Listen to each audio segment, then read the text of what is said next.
Buenas tardes, hermanos. Que la bendición de Dios los cubra. Quiero hacer una oración, pero es una oración muy especial. ¿Quiénes se saben de memoria el Salmo 23? Qué bueno. Si no, abra su Biblia y mire lo que vamos a hacer. Abran sus Biblias en el Salmo 23. Vamos a dirigirnos a Dios a través de esta oración, pero vamos a hacer un cambio. Vamos a usar el nosotros. Nos. ¿Listos? Los que se lo saben de memoria pues no van a batallar, pero vamos a ir al Señor en oración. Y dice así: Jehová es nuestro pastor, nada nos faltará. En lugares de delicados pastos nos hará descansar. Junto a aguas de reposo nos pastoreará. Confortará nuestras almas. Nos guiará por senda de justicia por amor de su nombre. Aunque andemos en valle de sombra de muerte, no temeremos mal alguno, porque tú estarás con nosotros. Tu vara y tu cayado nos infundirán aliento. Aderezas mesa delante de nosotros en presencia de nuestros angustiadores. Unge nuestras cabezas con aceite, nuestras copas están rebosando. Ciertamente el bien y la misericordia nos seguirán todos los días de nuestra vida, y en la casa de Jehová moraremos por largos días. ¿Les gustó? A mí me gusta mucho orar así. Tomo los salmos, tomo alguna porción y la personifico o la declaro sobre alguien más, porque qué mejor que la palabra de Dios, hermanos. Hermanos, en esta noche el Señor, como le digo, pues siempre hay que preguntarle a Dios qué es el mensaje que tiene para nosotros. Y me decía Pati, ¿cuál es el nombre del mensaje? Pues yo no les pongo nombre, pero le dije ahí la búsqueda de Jesús, ¿verdad, Pati? La búsqueda de Jesús. Pues yo le dije de Jesús, pero es igual, Jesús es Dios encarnado, ¿no? Entonces, ahí al final del Salmo 23 dice, ciertamente el bien y la misericordia me seguirán. ¿A usted lo sigue? ¿El bien y la misericordia, Señor? Todos los días, hermanos. Dice, y en la casa de Jehová moraré por largos días. La búsqueda de Jesús, hermanos, ¿por qué? Dice, Jesús, primeramente debemos de recordar que Jesús vino del cielo en busca de algo, en busca de alguien. En Lucas 19:10 dice, porque el Hijo del Hombre vino a buscar y a salvar lo que se había perdido. ¿Quiénes eran los perdidos? Entonces quiere decir que nos vino a buscar a nosotros y a salvarnos a nosotros. No perdamos el enfoque principal, hermanos. Jesús vino a buscarnos y a salvarnos, porque estábamos perdidos. Muchas veces no entendemos esa maravillosa obra de Cristo, hermanos, y caemos en eso de verlo tan normal, cuando que debemos de gozarnos diariamente de saber que no importa. Si usted puede ver la diferencia entre antes de Cristo y después de Cristo en su vida, no deje que el enemigo le borre esa imagen. No debemos de olvidar, dice, ninguno de sus beneficios. En Lucas 5:32 dice el Señor Jesucristo, no he venido a llamar a justos, sino a pecadores. ¿Para qué? Al arrepentimiento. O sea que alguien puede leer una parte de este mensaje y decir, bueno, pues si Cristo vino a buscar a los pecadores, pues yo ya soy, entonces yo ya soy salvo. No. Los vino a buscar para que nos arrepintamos de nuestros pecados, reconocer que somos pecadores, que estamos perdidos y arrepentirnos. En Eclesiastés 7:20 dice, ciertamente no hay hombre justo en la tierra, fíjense. No hay hombre justo en la tierra que haga el bien y nunca peque. O sea, por cuanto todos pecaron, dice el apóstol Pablo en Romanos, por cuanto todos pecamos. Si todos somos pecadores, entonces todos estamos necesitados del Señor. Y Él vino a buscar y a salvar pecadores, no a justos. Acuérdense que nosotros tenemos mucha tendencia a decir, pues yo no soy tan malo porque yo nunca he matado a nadie, yo nunca he andado en drogas.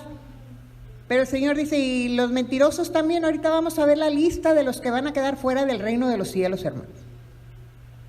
Y si ahí se ve en la lista, procure arrepentirse. Procuremos arrepentirnos y nos identificamos dentro de esas listas que vamos a ver más adelante. Dice, todos somos pecadores, pero no todos lo quieren admitir, hermanos. Y en Romanos 3:10 dice, como está escrito, no hay justo ni aún uno. No hay quien entienda, no hay quien busque a Dios. Podríamos decir, no, sí, yo he buscado a Dios. ¿Cuándo? ¿Cuando nos aprieta el zapato? Y el Señor viene y arregla la situación. Y si te vi ni me acuerdo, ahí será para la otra. Pero en realidad no hay quien busque a Dios con el corazón con el que Dios quiere que lo busquemos. En 1 Corintios 6, del 9 al 10 dice, ¿no sabéis que los injustos no heredarán el reino de Dios? No erréis, ni los fornicarios. Aquí va la lista, la primera lista, hermanos. Ni los fornicarios, ni los idólatras, ni los adúlteros, ni los afeminados, ni los que se echan con varones, ni los ladrones, ni los ávaros, ni los borrachos, ni los maldicientes, ni los estafadores heredarán el reino de Dios. Ninguno de estos, hermanos. Porque el Señor nos está señalando los obstáculos que nos pueden impedir nuestra entrada al cielo. O sea, resuma todo eso en la palabra pecado. Pero el Señor quiere que reconozcamos que somos pecadores. Y decir, soy pecador. Bueno, el Señor, ¿qué más quiere? Ya acepté que soy pecadora. Que te arrepientas. Que valoremos lo que el Señor nos dice, por cuanto todos pecaron y están destituidos de la gloria de Dios. No podemos entrar al cielo con pecados, hermanos. Y es mucho lo que tenemos que analizar sobre esto, porque a veces decimos, bueno, yo ya acepté a Cristo, sí. Aceptar a Cristo, hacer esa oración, cualquiera lo puede hacer, hermanos. Pero el Señor espera que haya un cambio radical en nuestras vidas. Y ese cambio radical debe ser en nuestro interior. A veces cambiamos en apariencia por fuera. Pero el Señor, acuérdense, el Señor no puede ser burlado. Si nos está dando toda esta lista de personas que no van a poder heredar el reino de los cielos, entonces, hermanos, ¿hay esperanza para los maldicientes? ¿Hay esperanza para los idólatras? ¿Para los afeminados? ¿Hay esperanza? Claro que sí.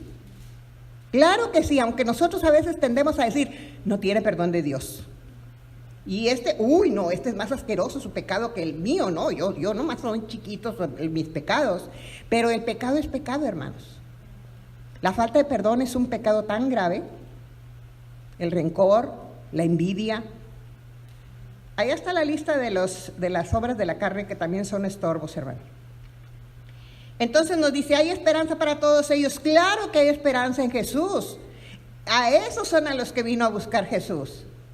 A todos aquellos que se identifiquen con cualquiera de estos títulos, con cualquiera de estos pecados.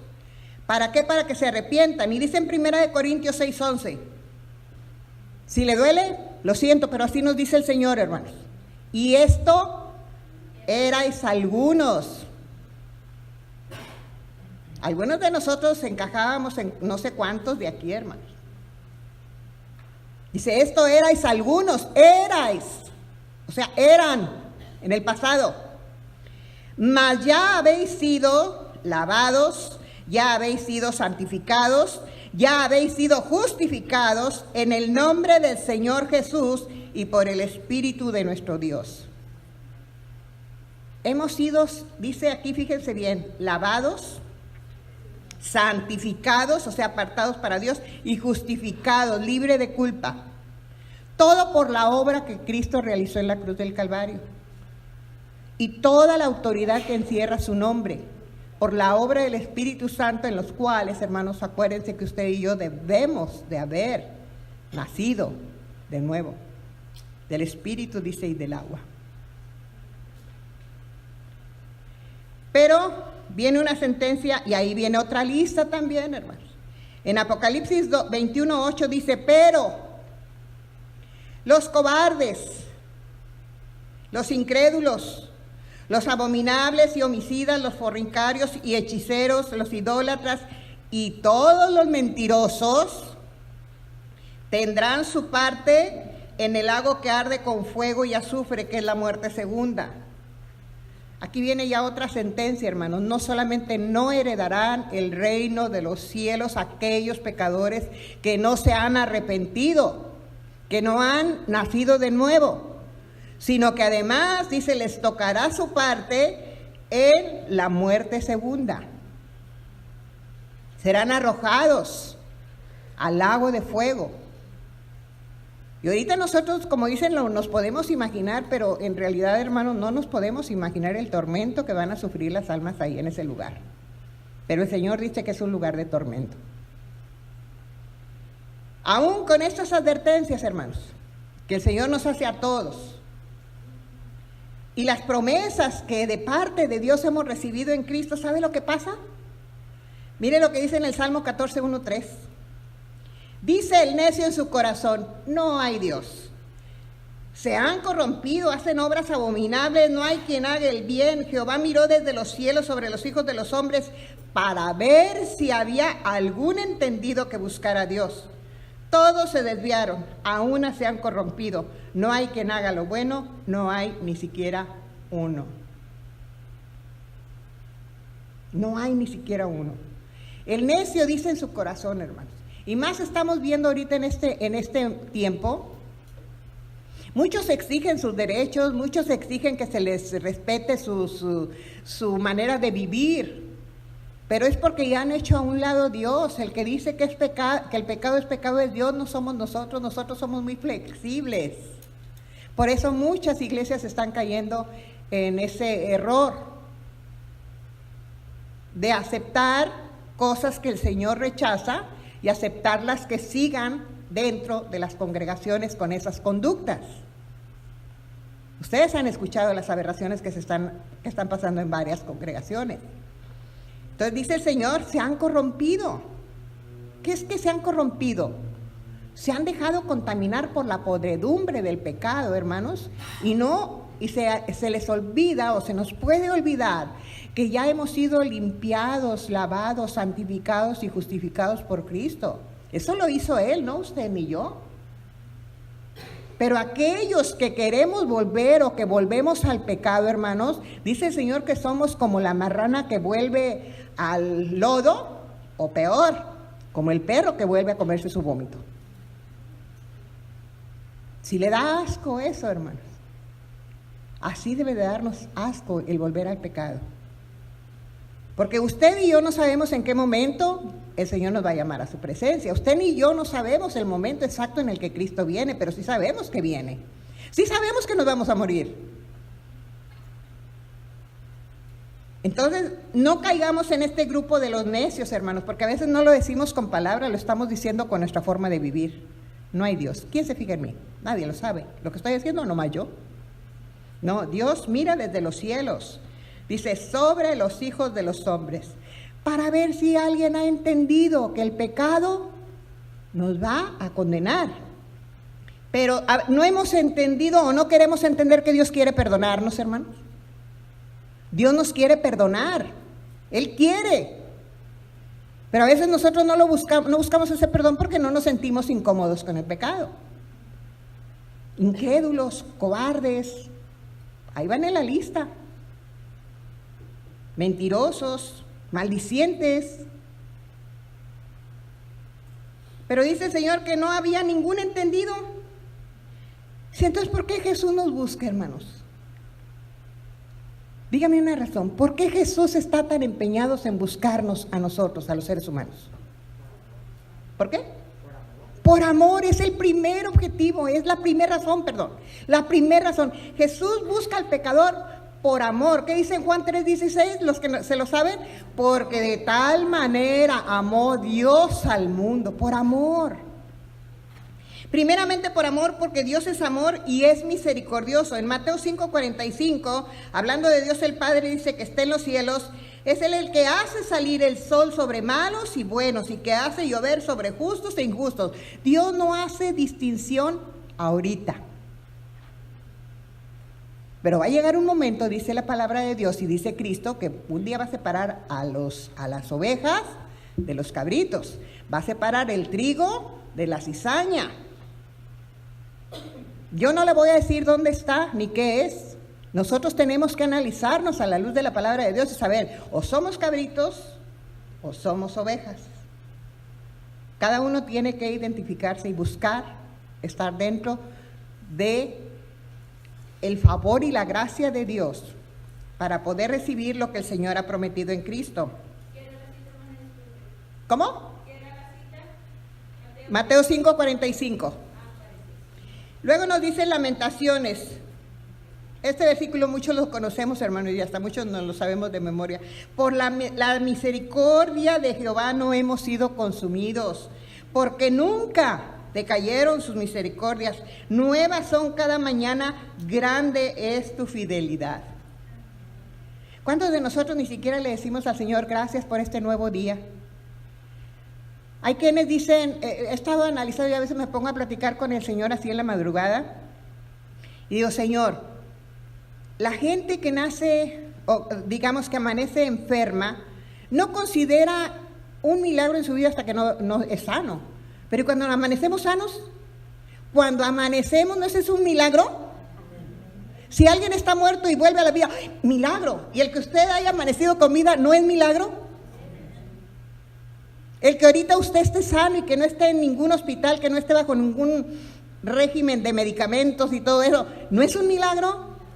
Claro que sí. Pero dice un dicho popular que nadie sabe lo que tiene hasta que lo he perdido. Cuando nos falta la salud, entonces sí, quiero ese milagro. Quiero ese milagro.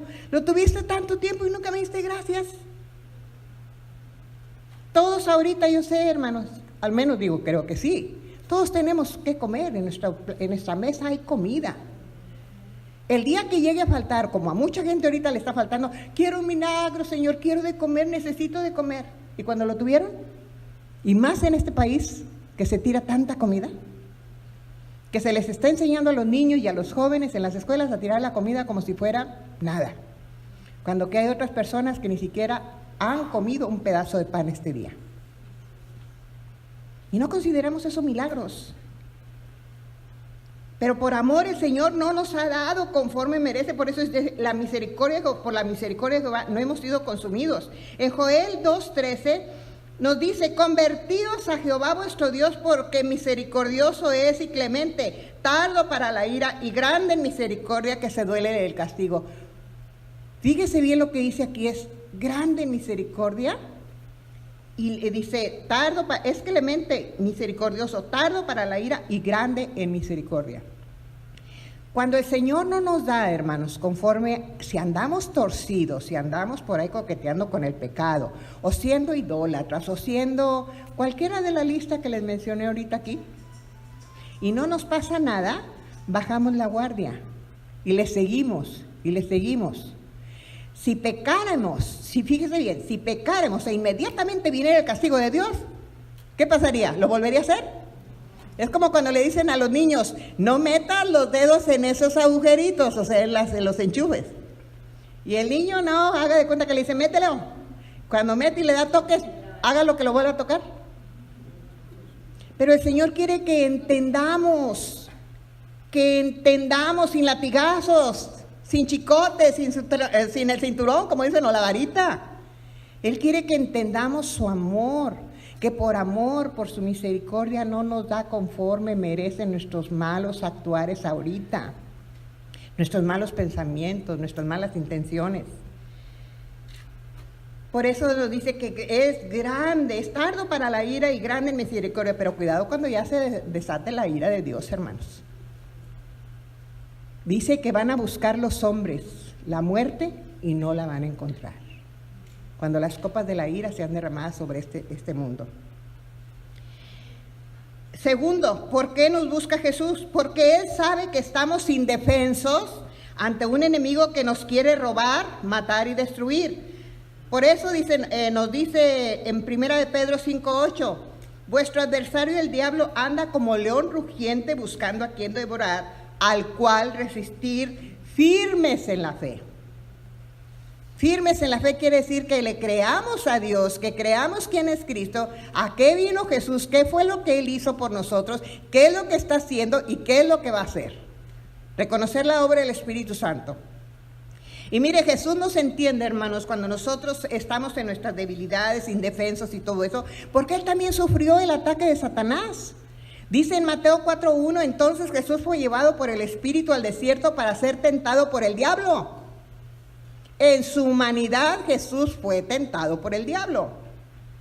Y ya han leído cómo, igual como lo hizo con Eva, le habló con el mismo lenguaje que Dios, pero ahí desviando ciertas cosas. Mas Jesús venció con la palabra correctamente expresada, tal como lo dice el Señor. Esa es la victoria que Jesús nos está enseñando para poder resistir al diablo. En 1 de Juan 3:8 dice que el que practica, fíjese bien, el que practica el pecado, qué feo, ¿verdad? Qué fuerte. El que practica el pecado es del diablo, porque el diablo peca desde el principio. Para esto vino Jesús, para esto apareció el Hijo del Hombre, para deshacer las obras del diablo. Usted y yo antes éramos esclavos del pecado y esclavos de Satanás, hermanos. Hacíamos cosas que nos da vergüenza repetirlas. ¿Quién nos sacó? ¿Quién nos cambió? ¿Quién nos limpió? ¿Quién nos transformó? ¿Quién nos liberó? Cristo. ¿Quién es el que hasta ahorita nos ha sustentado a poder permanecer, como dicen, ya vamos a poner no obedeciendo, sino tratando de obedecer la palabra? Todo lo puedo en Cristo que me fortalece. Le voy a hacer una pregunta, pero no me la conteste. ¿Hay en su memoria algo bueno que usted nunca pudo hacer antes de Cristo, que después de Cristo sí lo pudo hacer? ¿Sí me entendieron la pregunta? Si hay algo que usted antes de Cristo no podía hacer, que capaz, no, pero después de Cristo sí lo pudo hacer. Esa es la obra del Espíritu Santo. Y eso no es de nosotros, es el poder de Cristo, desde que entró a nuestras vidas, el que nos va ayudando a que sigamos siendo santificados con el poder de la palabra. Por eso Jesús dice, santifícalos, Padre, en tu verdad. Cada vez que usted y yo escuchamos la palabra y la aplicamos en nuestras vidas, nos va a ayudar a ver con más claridad el camino en el que nos muestra Cristo, para no desviarnos ni a derecha ni a izquierda, y cuidar aún las intenciones de nuestro corazón, hermanos. Porque yo puedo pararme aquí, pero si las intenciones de mi corazón no están correctas delante de Dios, de nada me va a servir, de nada me va a contar.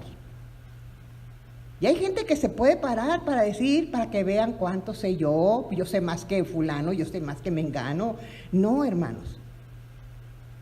Yo siempre me reconozco como un instrumento, me preparo, sí, porque me da mucho cuidado el compartir la palabra de Dios, pero me preparo y le digo, yo nomás soy instrumento en tus manos, tú úsame. Pero que sea la palabra la que esté brotando a través del estudio que el Señor me da, la palabra de Él, no la mía. Entonces, dice que Jesús venció con la palabra de Dios y esa es nuestra arma, hermanos. Por eso nos dice que es la espada de doble filo, que va a hacer la obra en nosotros, pero también nos va a ayudar a defendernos del enemigo. En 1 de Juan 3:5 dice, y sabéis que Él apareció para quitar nuestros pecados, y no hay pecado en Él. ¿Qué fue lo que hizo Dios con nuestros pecados, hermano? Cuando nos los quitó. Los puso todos en Cristo en la cruz. Y ahí Cristo pagó el precio de todos nuestros pecados. La paga del pecado es muerte y Él murió por nosotros, pero Él no tenía pecado. En Efesios 6:11 nos dice pues, ¿qué otra cosa debemos de hacer, hermanos? Vestidos de toda la armadura de Dios para que podáis estar firmes contra las acechanzas del diablo. ¿Se ha dado cuenta usted de cuándo está siendo acechado por el diablo? A cada rato. A cada rato, aún en los sueños, hermanos, usted nos encomienda a Dios, le vienen sueños tan perturbadores que yo le digo, Señor, cuida mis sueños, porque tú no duermes, pero yo sí, y a lo mejor algo que traiga por ahí me va a querer perturbar. Pero aquí el Señor por eso nos dice en su palabra que Él apareció para eso, para quitar nuestros pecados. Dice en Gálatas 3:11, y por la ley ninguno se justificará para con Dios, es evidente, porque el justo por la fe vivirá. Usted y yo somos salvos por fe, andamos por fe. Por fe estamos esperando a Cristo y por fe vamos a ir, ¿a dónde? Al cielo, por fe. Dice, lo malo, hermanos, lo malo es que todavía tenemos día con día, no solamente las acechanzas de Satanás, sino nuestra carnalidad. Cuando decimos, no, pues yo sé, tenemos mucho de esa frase, ¿verdad? Yo sé, no, pues así debe de ser, no, pues así es. Pero, o sea, no estamos escuchando lo que Dios quiere que escuchemos. Hay veces que el Señor envía a ciertas personas para hacernos una aclaración, o guiarnos, o corregirnos, y yo ya sé, a mí no me digas, Sergio, yo ya sé, yo tengo más años que tú, ¿qué me andas diciendo? ¿Y qué si Dios lo está mandando para corregirme a mí en algo?